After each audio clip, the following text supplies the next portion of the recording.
Good afternoon. I want to thank everybody who joins us on Ukraine Media Center Ukrinform. It's day 303 of heroic resistance of the Ukrainian people, and now we will be talking about the situation in Sviatohirsk Territorial Community. Joining us online is Volodymyr Rybalkin, the head of Sviatohirsk Territorial Community. Good afternoon, Mr. Volodymyr. Good afternoon. I will correct you a little bit. I'm a military governor of Kherson, of Sviatohirsk Territorial Community. Mr. Volodymyr, we understand that it's been a bit of time since the liberation of the territory. So what was done and what are the plans for reconstruction? For the time being, I will remind you that Sviatohirsk Territorial Community was liberated on the 12th of September. Now the social services are back, the mobile communication is back online, the bakeries are operating, the trade in construction materials and food products is back in the region. We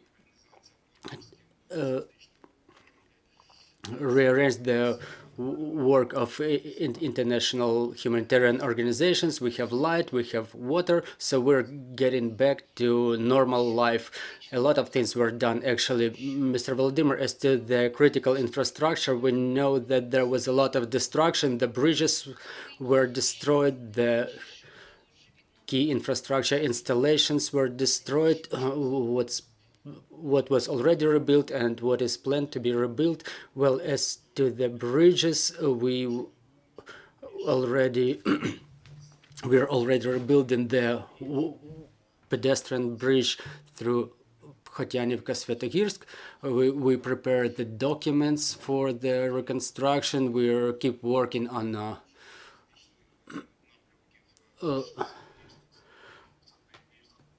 improvement of logistic communication. We have understanding of how to rebuild the infrastructure. As to the water, yes, the issue is complicated. In fact, all the pump station capacities were destroyed, along with the aerial electric power lines. There are some issues with water supply and water distribution. Talking about the territorial community, it accounts for 12 villages and they're 100% supplied with electric power. How do you solve the issue with the water supply? There is a business in Sviatohirsk who helps us with water, with potable water and with technical water as well. We cooperate with them. Also international humanitarian organizations, they take care of supplying water. The local residents, what are the main challenges they're facing? What are the main challenges you face in understanding the needs of the population? Well, our task is to pass the winter period in the most comfortable manner. There is a lot of destruction in the city of Sviatohirsk. Some districts are destroyed to the ground. We prepared 2 installations for temporary dwelling of the peoples, for those who lost their homes. There was an apartment block damaged, which included 47 apartments, and the people who resided there were relocated to the temporary dwelling. So our key task for the time being is to pass the winter period in the most comfortable manner. The people are receiving the food ratios. They get pellets and wood. So we assist people in passing the winter period comfortably. How do you evaluate the damage inflicted by the Russian shellings? Was the scale of such destruction? Well, let's take things apart. There are private residential areas. Some people left from Sviatohirsk and Sviatohirsk Territorial Community, so they access to the private residential areas is locked.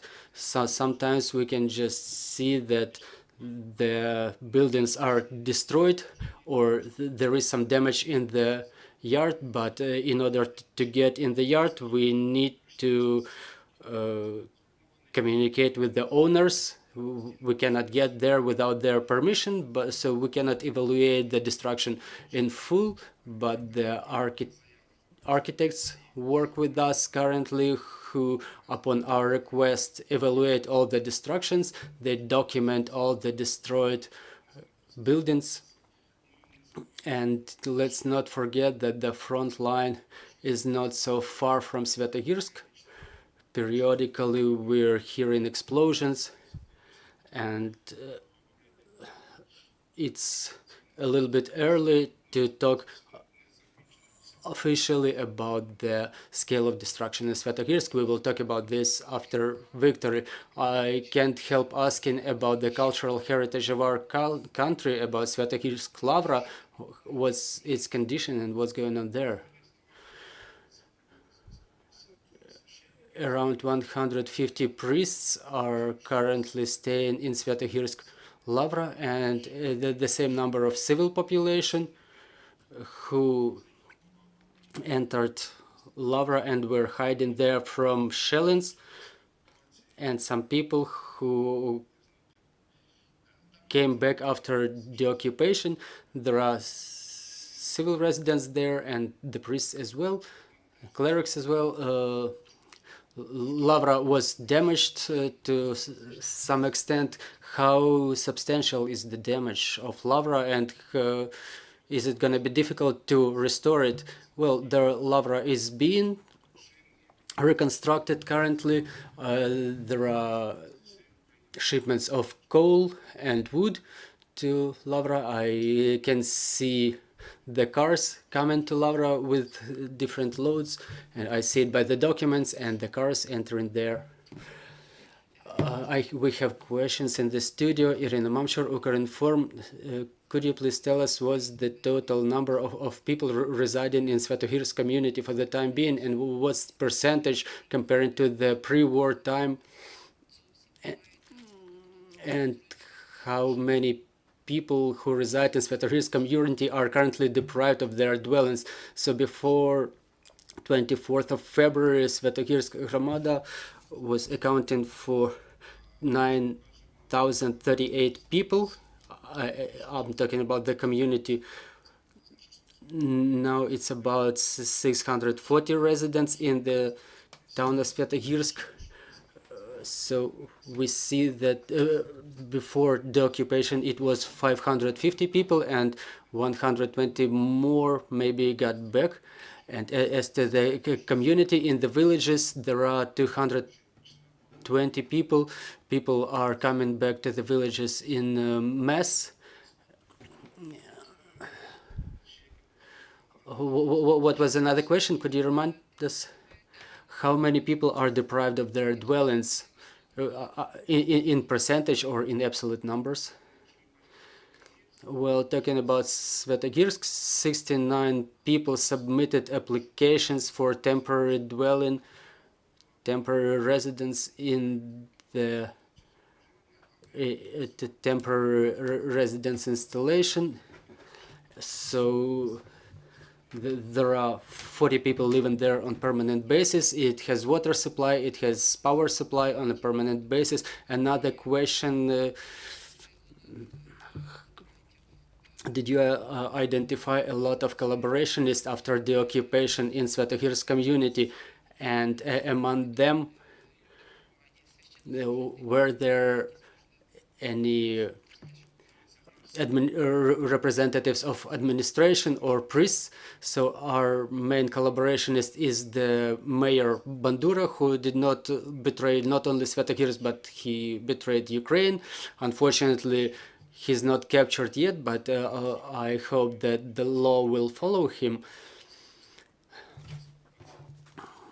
The collaborationists who were taking part in administration of Sviatohirsk community during occupation, they all fled. Now they are somewhere in Svatova or near Donetsk, and some there are people who were providing unfaithful information for Russian TV channels while distributing the humanitarian aid, but is the competence of the police and the security service of Ukraine. It's been 1.5 months after the occupation.